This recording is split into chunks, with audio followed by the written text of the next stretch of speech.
samo je san stvarnost. Tu nema ni jučer, ni danas, ni sutra. Preostaje samo nada i očekivanje. Zbivanja su mašte, a misli su snovi o snovima. Povijest je niz halucinacija.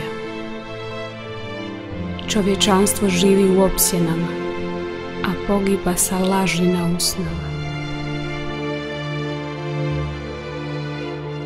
Kada umrem, htio bih da moje ime pripadne ne jednoj ulici ni nekoj zvijezdi, no radije lijepoj, velikoj, mirišljavoj ruži. Za mnom da zaplaču Marije, ali samo lijepe, i da se skupe esencije proliju u ljubavno izgaranje nad lomačom tijela. Da smrt moja, ne došavši prerano ni prekasno, bude motiv za dublju, svečanu muziku energije koja pročišćuje.